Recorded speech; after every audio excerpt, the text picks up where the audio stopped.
a comenzar. Por aquí nos está acompañando el hermano Rolando, gracias a Dios, que se pudo conectar. Y veremos si alguien más se conecta. Cierre sus ojos, vamos a orar. Padre, gracias porque tú eres bueno, Señor, eres misericordioso, Padre, y tienes pensamientos, planes y un corazón de bien para cada uno de tus hijos, para cada uno de nosotros, Señor. Gracias, Señor, porque tú tienes cuidado de nuestras vidas, Señor, aunque en ocasiones el afán, la preocupación, las actividades intentan distraernos, Señor, o robarnos esa paz. Sabemos que lo más importante, Señor, es tu presencia, Señor, y es tu fidelidad hacia nuestras vidas. Señor, dice tu palabra que aunque nosotros, Señor, seamos infieles, tú permaneces fiel, Señor, y eso es lo más importante y trascendente en nuestras vidas, Señor, que tú eres fiel para con nosotros, Señor, y si tú eres fiel, cumples tu palabra, cumples tus promesas, Señor. Gracias por este tiempo, te pedimos que tu presencia nos acompañe, Señor, y nos instruya. En el nombre de Jesús, amén. Pues estamos aquí conocidos y la familia de Dios, gracias a Dios. Vamos a ir con nuestras Biblias rápidamente a 2 de Samuel, capítulo 9, versículos del 1 al 8.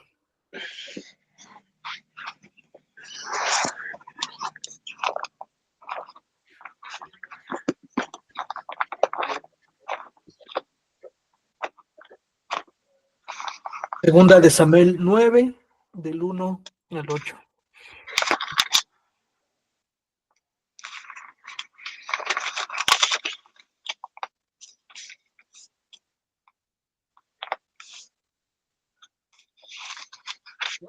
Dice la palabra, dijo David: ¿hay todavía alguno que haya quedado de la casa de Saúl para que yo le muestre bondad por amor a Jonathan? Contextualizo, digo, ya conocemos lo más probable este pasaje, esta historia. David ya es rey de Israel. Jonathan, su amigo, que era hijo del rey Saúl, muere y llama a sus siervos, a sus principales, y les dice: ¿hay todavía alguno que haya quedado en la casa de Saúl para que yo le muestre bondad por amor a Jonathan? Y había un siervo de la casa de Saúl que se llamaba Siba, y lo llamaron ante David, y el rey le dijo: ¿eres tú Siba? Y él respondió: tu servidor. Y dijo el rey: ¿no queda aún alguien de la casa de Saúl a quien yo pueda mostrar la bondad de Dios? Y Siba respondió al rey: aún queda un hijo de Jonathan, lisiado de ambos pies. Esta persona, Siba, es normalmente cuando, incluso a nuestros días, cuando cambia un gobierno a otro, normalmente algunas personas del gobierno anterior se quedan en el nuevo gobierno, ¿no? Quizás no en puestos de súper alta dirección, de altos cargos, pero sí en cargos quizás medios, y este tipo de personas son muy útiles a nivel política porque ayudan a una transición, ¿no? Independientemente del partido político del país. Normalmente esto sucede porque tienen esta capacidad de administrar y esta capacidad de conocimiento de ciertas cosas que sucedieron. Y este era el caso de Siba. Siba era un siervo de Saúl y lo manda a traer David para preguntarle si todavía hay algún descendiente con quien pueda tener favor. Y dice: ¿queda alguien? Y dice: y Siba respondió al rey, el versículo 3, en la parte final: aún queda un hijo de Jonathan, lisiado de ambos pies. El rey le dijo: ¿dónde está? Y Siba respondió al rey: he aquí está en casa de Maquir, hijo de Amiel, en Lodebar. Lodebar quiere su nombre, su traducción o su significado es el lugar de silencio. Dice: entonces el rey David mandó traerlo de la casa de Maquir, hijo de Amiel, de Lodebar. Y Mefiboset, hijo de Jonathan, hijo de Saúl, vino a David, y cayendo sobre su rostro se postró, y David dijo: Mefiboset, y este respondió: he aquí tu siervo. David le dijo: no temas, porque ciertamente te mostraré bondad por amor a tu padre Jonathan, y te devolveré toda la tierra de tu abuelo Saúl, y tú comerás siempre a mi mesa. Se postró él de nuevo y dijo, ¿quién es tu siervo para que tomes en cuenta a un perro muerto como yo? Recordemos un poquito de esta dinámica. David y Jonatán fueron amigos. David incluso sirvió en la casa de Saúl cuando todavía era el rey, como músico. Y después, bueno, ahí cuando el reino de Saúl es arrebatado, es quitado, es declarado que se le iba a quitar, empieza una persecución.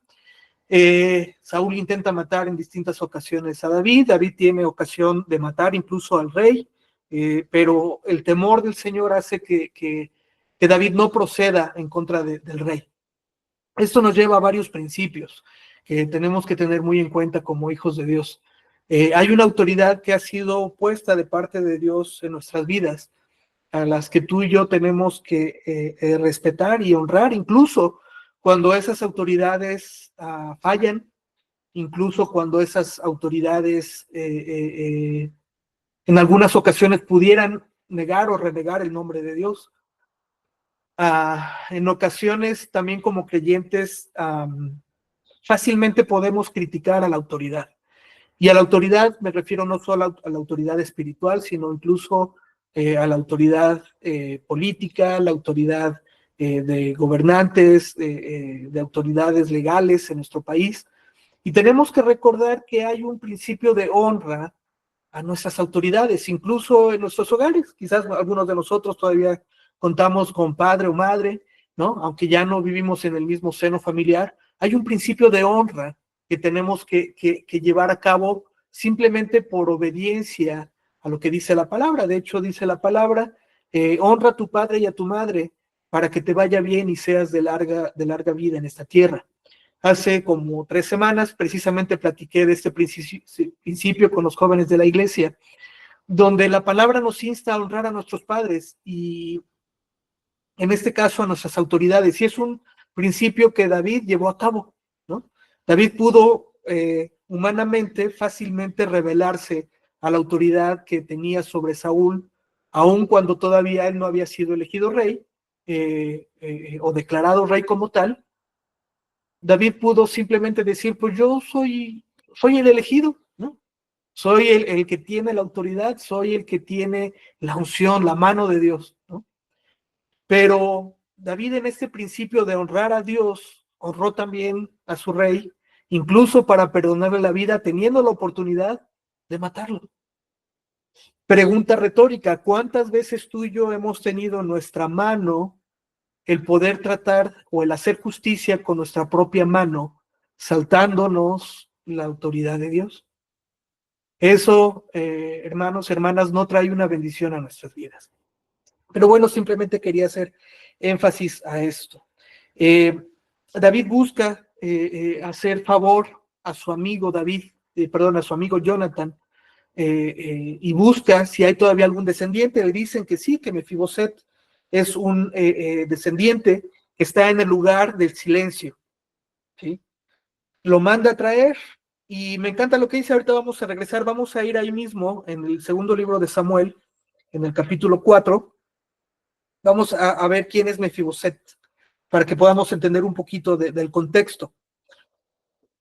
Segunda de Samuel 4, del 1 al 4.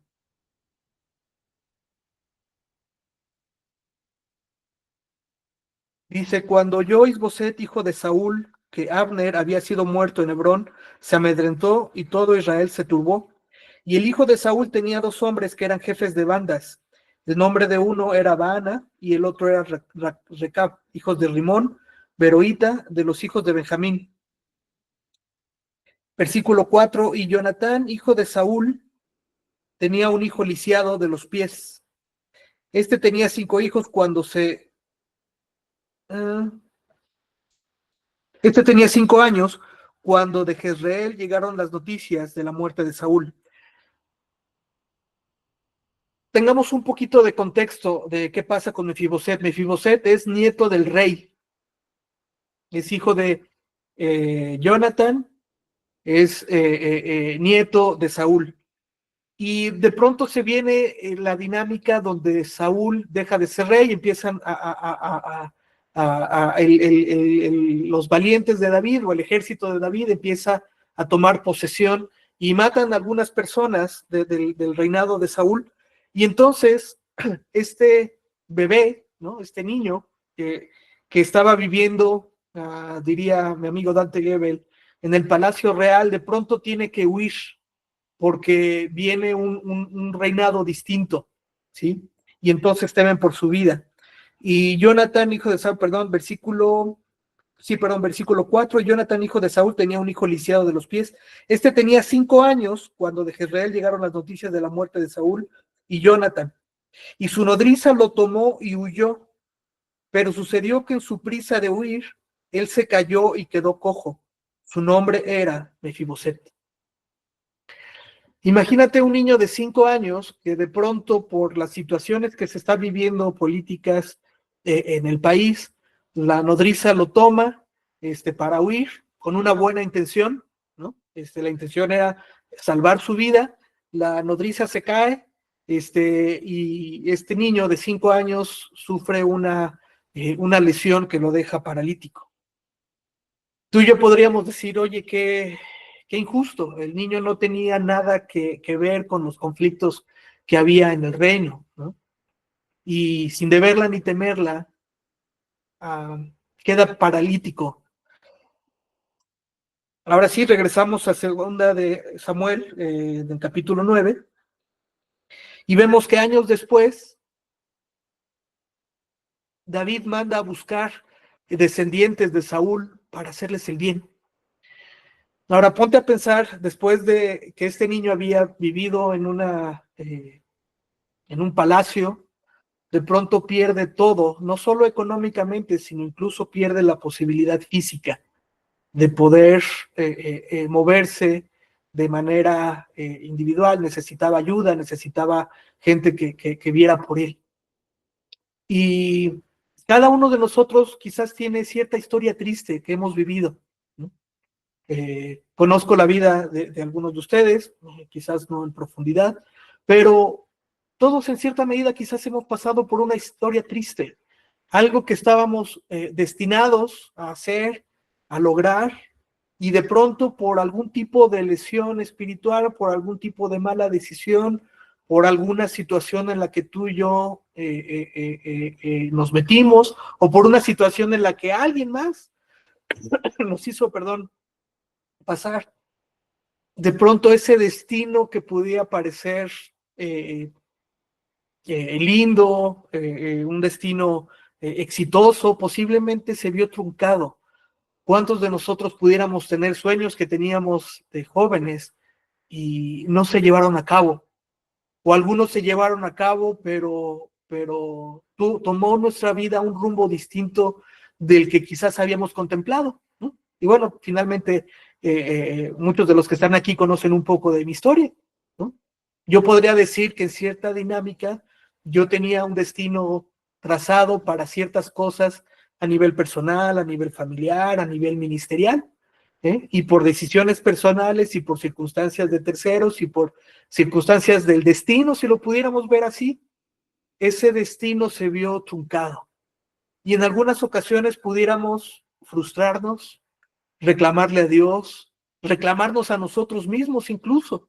Yo he platicado recientemente con alguna persona que le cuesta trabajo perdonarse por decisiones que tomó en su vida. Y le decía, es que me decía, ya le pedí perdón a Dios, ya le pedí perdón a esta persona que me hizo daño, a la que le hice daño. Y platicando un poquito a nivel consejería, le preguntaba, ¿ya te perdonaste a ti misma? Y me decía que no se había perdonado por un gran error que cometió en su vida y que amargó muchas cuestiones en su destino, si lo pudiéramos ver así. Y a partir, y dice también la palabra, que no brote en nuestros corazones ninguna raíz de amargura. Y el Señor sabe que si nos amargamos, nuestro fruto es amargo. ¿Alguna vez has probado algo que te amargó la boca al momento de comer. Quizás yo recuerdo algo de niño y es muy común, comiendo alguna vez arroz que preparó mi mamá. Yo dije, ay, una papita, y venga, y no era papa, era ajo, ¿no? Y te cambia la sensación, el paladar, etcétera, y es una sensación bastante desagradable porque tu paladar está esperando algo y de pronto hay un sabor bastante agresivo, bastante diferente. En este ejemplo, nosotros, a partir de ciertas decisiones personales y externas, algunas circunstancias en nuestra vida han sido amargas. Pero el problema de la amargura no es el tener ciertas experiencias amargas, porque finalmente nos pudiéramos pasar aquí un buen rato platicando de experiencias amargas que cada uno de nosotros ha tenido en nuestra vida, desde el fallecimiento de algún familiar, alguna pérdida económica, alguna enfermedad, algún tipo de reclusión en hospital, en cárcel, en lo que sea, ¿no? El no poder estar en contacto con seres queridos, son cosas que duelen, que pueden afectar y lastimar nuestro corazón. El problema no es esas circunstancias que vivimos, sino guardarlas, que esas circunstancias permanezcan, que no, en este caso, perdón la palabra que voy a utilizar, que no escupamos el ajo, que no lo repelgamos en nuestra vida, que no lo repudiemos, sino que lo contemplemos como una parte de nuestra vida. Y esto desafortunadamente sucede aún entre el cuerpo de Cristo. Dijéramos, bueno, la gente que no conoce al Señor son personas amargadas, algunas de ellas, pero ¿cuántos creyentes, incluso dentro de la iglesia, guardan amargura? Y no se dan cuenta que esta amargura pudre, que esta amargura contamina tanto su vida, su corazón, como a las personas que te rodean, la familia, seres queridos, la iglesia misma, incluso en la sociedad, gente con la que convivimos. Cuando no dejamos que el Señor haga un proceso de sanidad, es muy fácil que esa amargura nos contamine no solo a nosotros, sino a la gente que está a nuestro alrededor. Y en el caso de Mefiboset fácilmente pudo incluso suicidarse, incluso amargarse la vida y no disfrutar posteriormente, ahorita lo vamos a leer, de los planes que el Señor quería, incluso para su vida, lisiado. Dicen por ahí, la semana platicamos un poquito de las carreras, tanto de corta distancia como de larga distancia. Y dicen por allí las personas que conocen de carreras, mi amigo Rolando no me dejará mentir, lo importante no es a veces cómo llegas, sino que llegues, ¿no?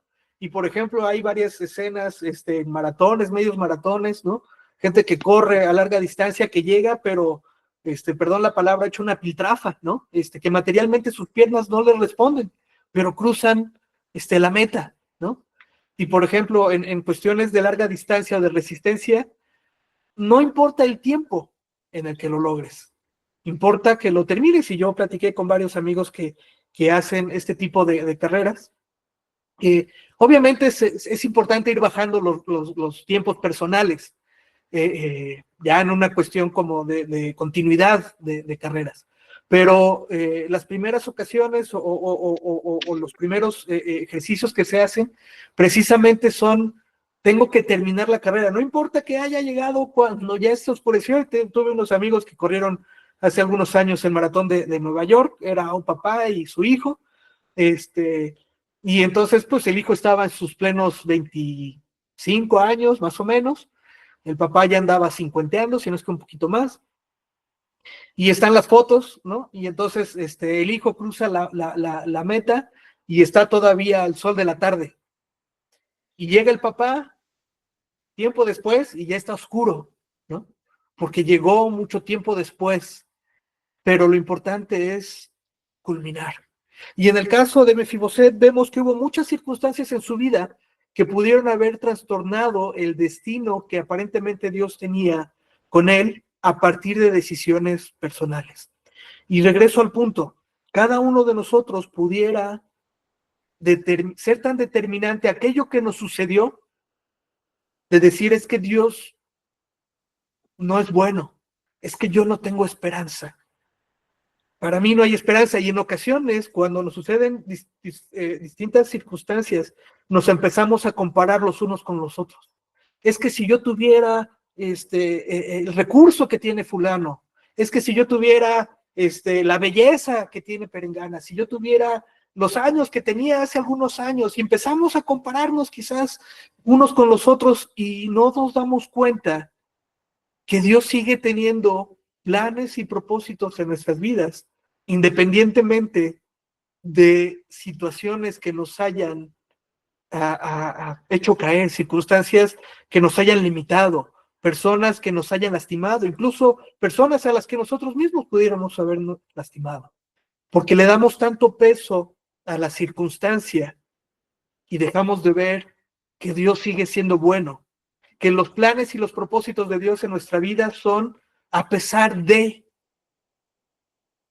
En ocasiones tenemos tanto una manera de pensar tan idealista que creemos que como vivimos ahora en Cristo, todo tiene que ser perfecto, todo tiene que ser bueno, todo tiene que ser como yo quiero. Y no es así. Dice la palabra en Isaías que así como son más altos los cielos, y así son los pensamientos de Dios, son distintos a los nuestros. Sus planes, sus caminos, sus pensamientos son distintos a los nuestros. Y la bondad y la fidelidad de Dios siguen en tu vida y en mi vida el día de hoy, e incluso a partir de los errores que hayamos cometido el día de ayer. El problema es que nosotros somos los que nos limitamos y dejamos de ver que Dios sigue siendo bueno y que Dios sabe incluso nuestros errores. Dios sabe las situaciones dolorosas que cada uno de nosotros ha vivido.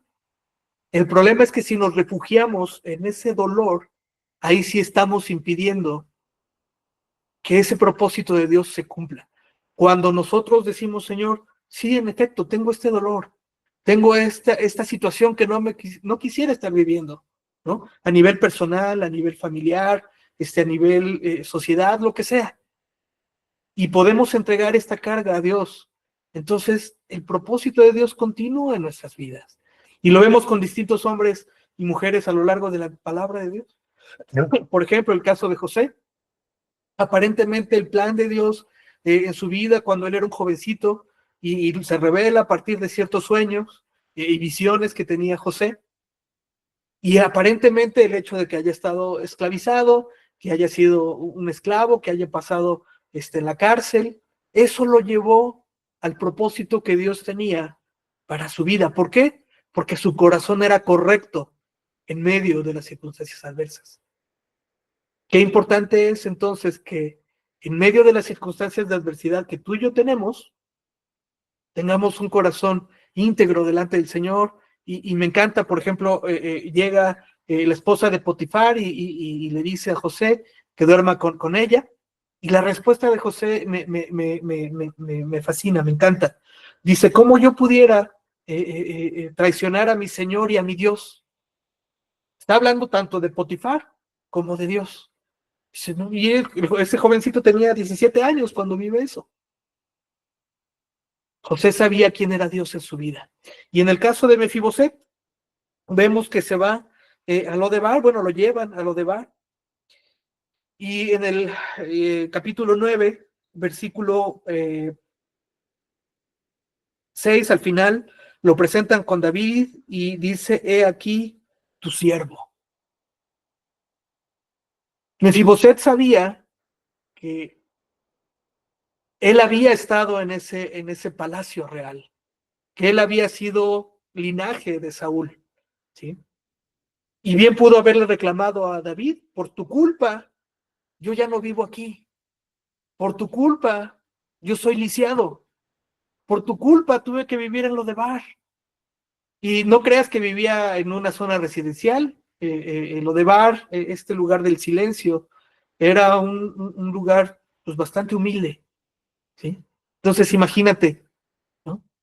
Un día está en la casa, en el Palacio Real, y al otro día está en el lugar de silencio, está apartado. Bien pudo Mefiboset haberle reclamado a David. Bien tú puedes intentar reclamarle a personas, a circunstancias, a decisiones que han sucedido en tu vida. Es que la culpa la tuvo mi papá, la culpa la tuvo mi mamá, la culpa la tuvo mi pareja, la culpa, no. Son situaciones que cada uno de nosotros ha vivido y no se trata de encontrar culpables. Se trata de tener un corazón correcto delante de Dios. Por eso le dice Mefiboset, he aquí tu siervo. Versículo 7, David dijo, no temas, porque ciertamente te mostraré bondad por amor a tu padre Jonathan, y te devolveré toda la tierra de tu abuelo Saúl, y tú comerás para siempre en mi mesa. Wow.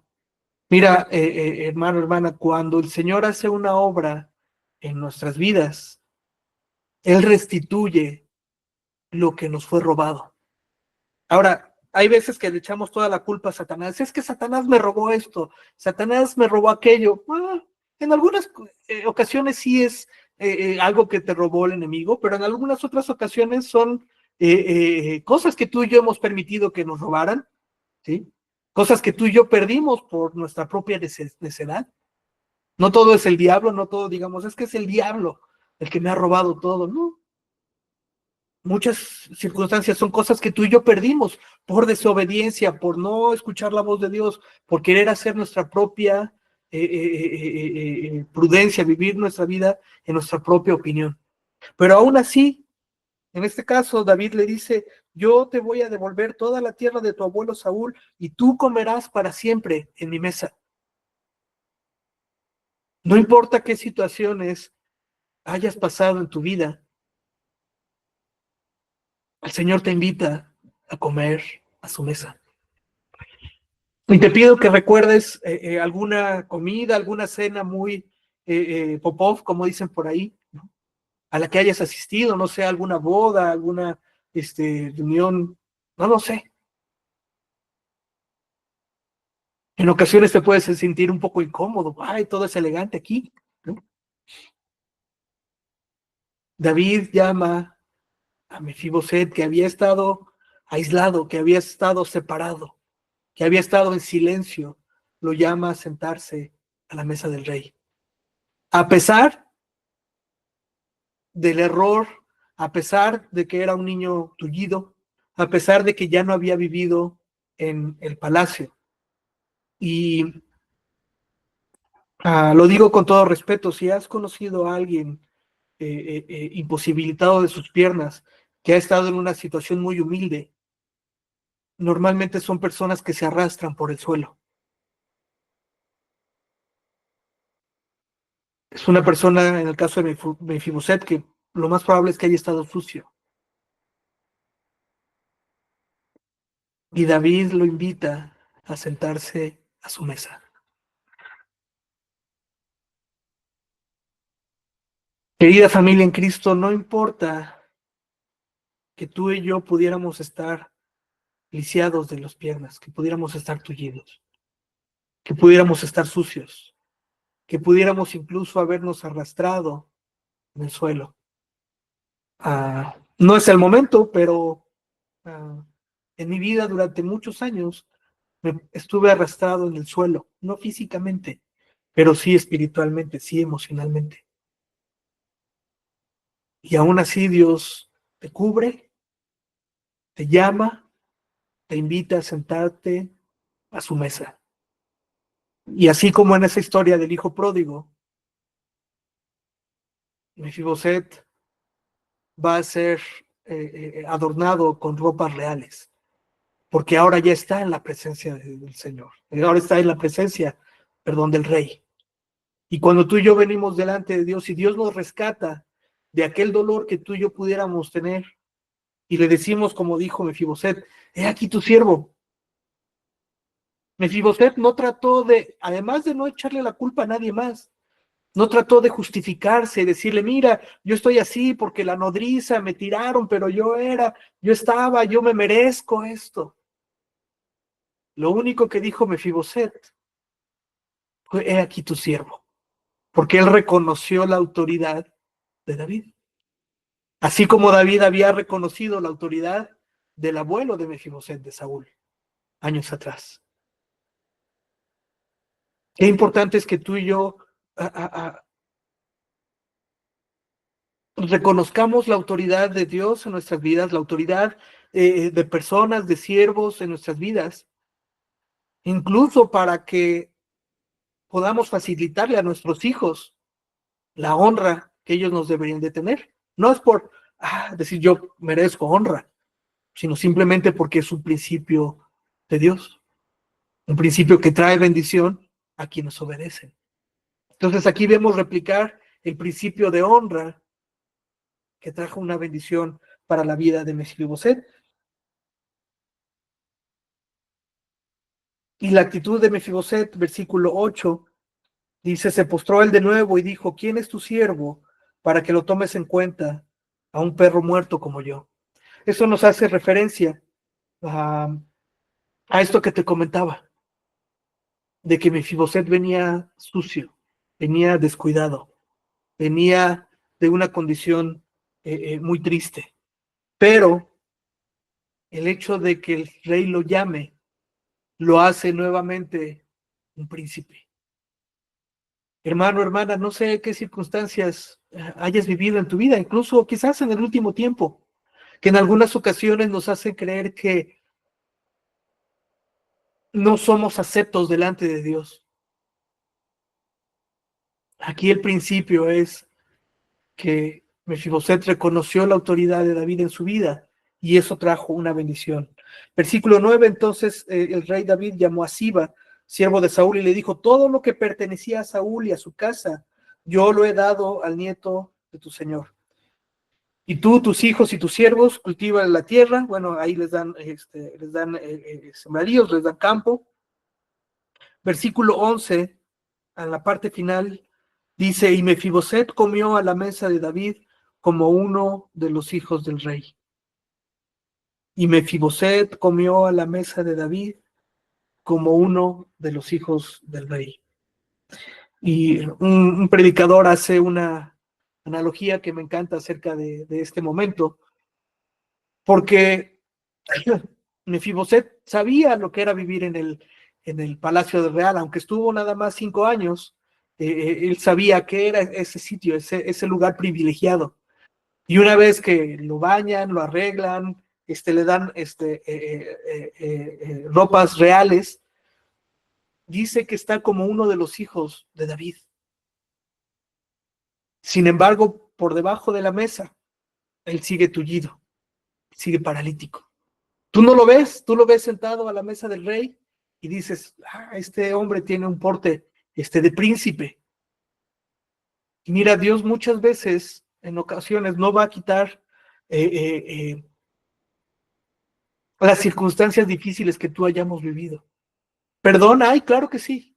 Dios nos perdona cuando nos arrepentimos. Pero hay ciertas circunstancias que generan una cicatriz. Y en el caso de Mefiboset, generaban una imposibilidad de caminar de manera permanente. Hay ciertas circunstancias en tu vida y en mi vida que quizás no puedan ser borradas como tal. ¿Podemos ser perdonados? Claro que sí. Pero en algunas ocasiones vamos a tener que seguir lidiando en algunas ocasiones con un pasado, con algo no que nos atormente de lo que fuimos, pero sí en cuanto a las consecuencias de circunstancias que tú y yo vivimos en la vida. Pero incluso en esas circunstancias difíciles, o incluso con esa cicatriz, tú y yo podemos darnos cuenta que de todos modos estamos en la mesa real, ¿sí?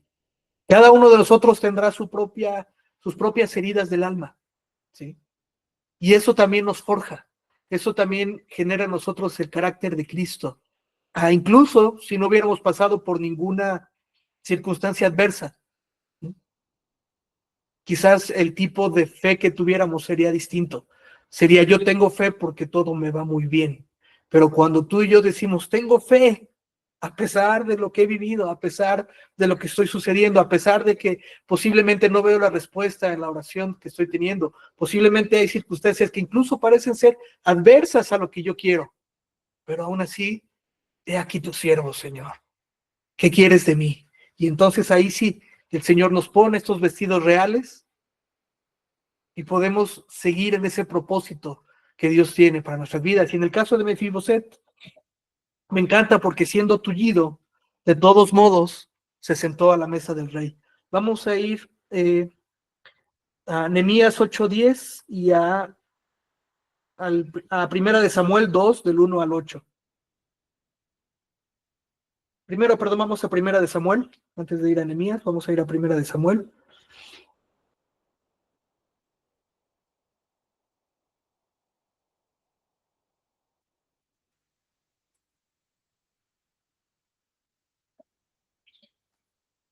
Primera de Samuel 2, del 1 al 8. Esto se le conoce el cántico de Ana, no es la enseñanza de hoy. Ana ora por un hijo, Dios le da un hijo, que es el profeta Samuel, y eso es lo que se conoce como el cántico de Ana. Dice, entonces Ana oró y dijo, mi corazón se regocija en el Señor, mi fortaleza en el Señor se exalta. Mi boca sin temor habla contra mis enemigos. Por cuanto me regocijo en tu salvación, no hay santo como el Señor. En verdad, no hay otro fuera de ti, ni hay roca como nuestro Dios. No os jactéis más con tanto orgullo, no salga la arrogancia de vuestra boca, porque el Señor es Dios de sabiduría, y por él son pesadas las acciones. Quebrados son los arcos de los fuertes, pero los débiles se ciñen de poder. Los que estaban saciados se alquilan por pan y dejan de tener hambre los que estaban hambrientos. Aún la estéril da a luz a 7, mas la que tiene muchos hijos languidece. El Señor da muerte y da vida, Él hace bajar al Seol y hace subir. El Señor empobrece y enriquece, humilla y también exalta. Levanta del polvo al pobre, del muladar levanta al necesitado para hacerlo sentar con los príncipes y heredar un sitio de honor. Pues las columnas de la tierra son del Señor y sobre ellas ha colocado el mundo. Él guarda los pies de sus santos, mas los malvados son acallados en tinieblas, pues no por la fuerza ha de prevalecer el hombre. Los que contienden con el Señor serán quebrantados y tronará desde los cielos contra ellos. El Señor juzgará los confines de la tierra y a su rey dará fortaleza y ensalzará el poder de su ungido. Quiero hacer énfasis en el versículo 8. Dice, Él levanta del polvo al pobre. En otras versiones dice, Él levanta del polvo al desvalido. Del muladar levanta al necesitado, para hacerlo sentar con los príncipes y heredar un sitio de honor. Este es Mefiboset. Él levanta del polvo al pobre. Dice la palabra que de lo vil y de lo menospreciado escogió el Señor para avergonzar al mundo. Me encanta cuando Dios levanta al desvalido, al pobre, y lo hace sentar con los príncipes. Vamos al Salmo 113. Ya estamos por terminar.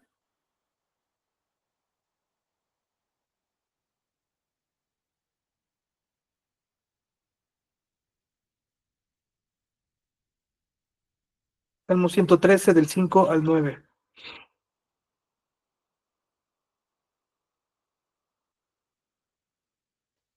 Dice, ¿quién es como el Señor nuestro Dios que está sentado en las alturas, que se humilla para mirar lo que hay en el cielo y en la tierra?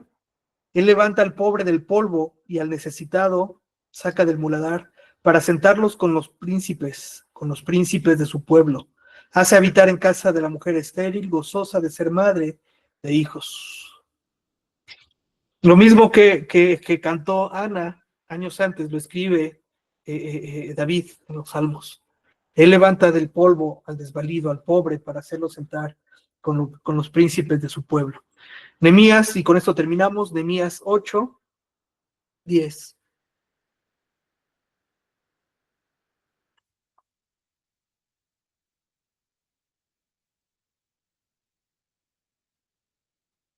8:10. Nehemías, por favor, 8, capítulo 8, versículo 10.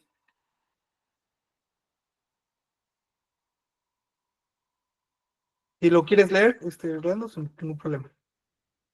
Sí, dice, luego les dijo, id, comed grosuras y bebed vino dulce, y enviad porciones a los que no tienen nada preparado, porque día santo es a nuestro Señor. No os entristezcáis, porque el gozo de Jehová es vuestra fuerza. El gozo del Señor es nuestra fuerza, nuestra fortaleza. Yo no me imagino a Mefiboset frustrado, enojado, reclamando, ¿no?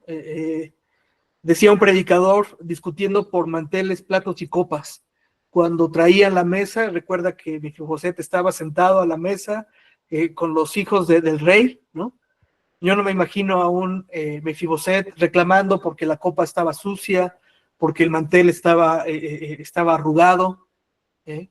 Y podría haberlo estado, pero él estaba gozoso de haber sido restituido, de haber sido restaurado.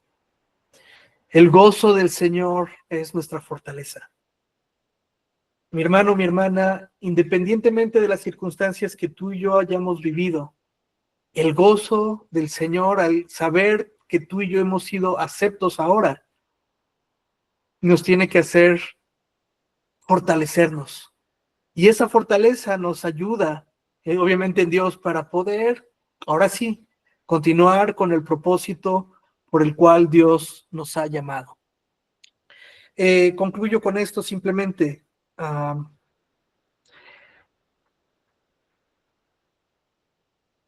Me gustaría que aquellas circunstancias adversas que tú y yo hayamos vivido fueran quitadas. Alguna vez escuché acerca de Mefiboset, ¿por qué no fue sano? ¿No? Si Jesús sanó paralíticos en el Nuevo Testamento, bueno, Dios sabe por qué no fue sano, ¿no? Decía un predicador, me hubiera gustado que de pronto llegara con David y que le dijera, levántate, ¿no? Y de pronto ya no hubiera estado paralítico. Muchas veces Dios no quita esa parálisis del alma que tú y yo pudiéramos tener a partir de las heridas que tenemos, porque eso nos hace recordar de dónde nos sacó el Señor. La vida de Mefiboset posiblemente hubiera sido muy distinta si no hubiera quedado paralítico, incluso si no hubiera tenido que dejar el palacio real. Posiblemente no hubiera tenido este conocimiento de Dios, de la autoridad de Dios sobre sus vidas. Y lo mismo con el ejemplo que te ponía hace rato de José. José no hubiera conocido al Dios que conoció si no lo hubiera conocido siendo esclavo, si no lo hubiera conocido en la cárcel, si no lo hubiera conocido después del desprecio de su hermano, de sus hermanos, perdón. Todo eso que vivió en su vida lo llevaron al propósito que Dios tenía. Entonces tú y yo ahora podemos entender que el propósito original de Dios no era ese que quizás José se había planteado en su vida, ese propósito lindo y maravilloso y de cuento de hadas, sino el verdadero propósito era vivir lo que tenía que vivir y que fueron circunstancias muy adversas y muy complicadas, para que entonces sí, Dios pudiera ser ese Dios en medio de ese camino adverso. Mi hermano, mi hermana, no nos enojemos, no reclamemos a Dios por los lugares, las personas, las circunstancias que estamos viviendo o que hayamos vivido. Cuando tú y yo entendemos que ese ahora es el propósito de Dios, incluso a partir de nuestros errores o a partir de otras personas que aparentemente nos llevaron a ciertas circunstancias. El propósito de Dios no es ese sueño que tú y yo tenemos. El propósito de Dios es que a partir de las circunstancias adversas, Él siga siendo nuestro Dios y podamos seguir fortaleciendo nuestra fe en lo que Él es en nuestras vidas. Ese es el propósito. No el sueño de Hollywood, no, como decía una amiga, no a la familia Kellogg, ¿no? Y tenía una amiga que se frustraba porque su familia no era como la familia Kellogg, los comerciales que salía ahí, que estaba la familia toda bonita, en una casa muy bonita, y todos con una sonrisa de película. Y ella decía, es que yo quiero una familia Kellogg, yo no quiero la familia que tengo. y vivía en ocasiones frustrada porque ella quería vivir la familia Kellogg's. Mi hermano, cada uno de nosotros tendrá una vida y tendremos que rendirle cuentas a Dios. Dejemos de compararnos los unos con los otros y aprendamos a vivir en el propósito y en el llamado que Dios tiene para cada uno de nosotros. Esta es básicamente la enseñanza del día de hoy. No sé si alguien tenga alguna pregunta, alguna duda, algo que quieran comentar, e incluso alguna petición de oración quizás urgente, la podemos abarcar ahorita.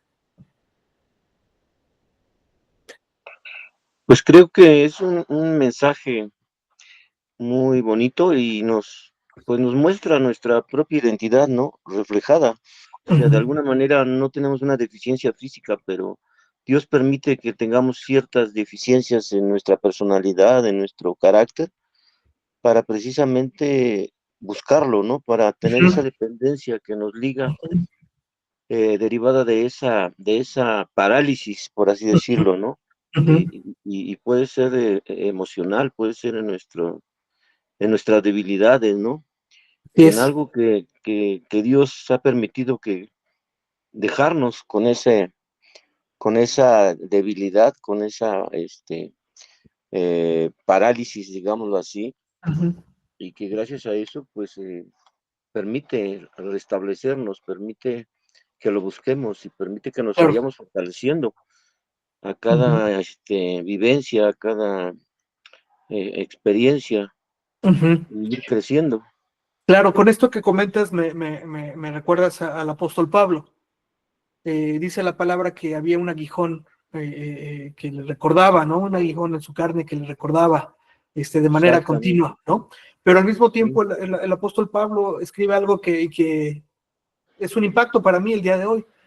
Y escribe, bástate mi gracia así de es. parte de Dios, que mi poder se perfecciona en tu debilidad. Y Amén. decía Pablo, Ujú, cuando soy débil, entonces soy fuerte. ujú. En efecto, Dios permite pues, que no seamos perfectos, que seamos débiles, que seamos eh, cabezones, diría un amigo, ¿no, pastor? Porque precisamente en esa debilidad, en esas carencias, en esa falta de carácter que en las ocasiones podemos tener, en esa inconsistencia y tantas cosas adversas que pudiera cada uno de nosotros tener en su vida, ahí es donde podemos ver el poder de Dios manifestarse en nuestras vidas. Gracias, gracias, amigo. Sí, sí, sí, de nada. Hermana Lore, hermana Naye, ¿algo que quieran comentar?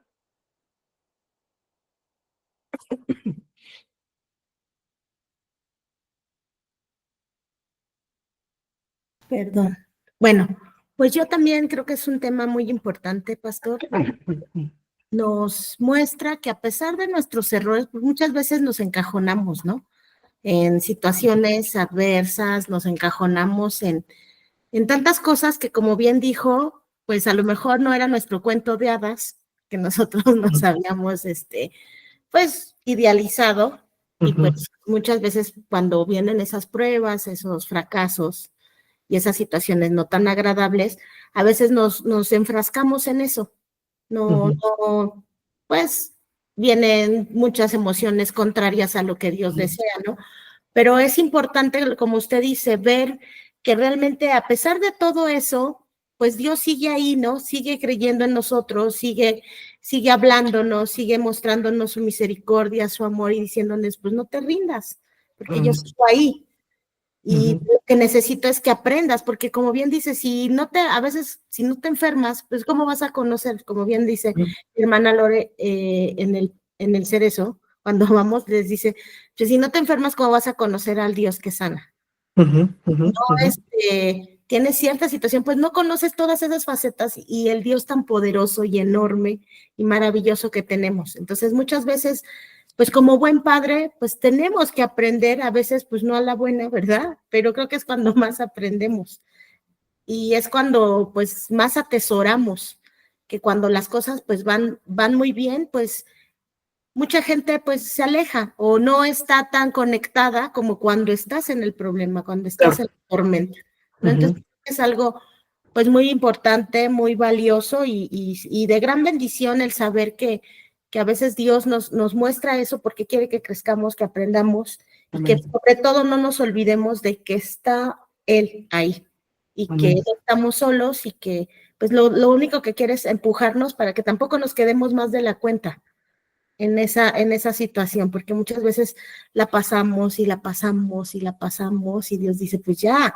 si ya aprendiste lo que tenías, ya suéltala y avanza, porque tampoco es su deseo es permanecer ahí, ¿no? Y creo que es parte también de lo que necesitamos soltar cosas que a veces no queremos soltar, que tanto a lo mejor quieres seguir ahí con ese dolor y no, Dios no desea eso, desea que aprendas, pero que ya avances, ¿no? Aprende, avanza. Bueno, es lo que Ujú.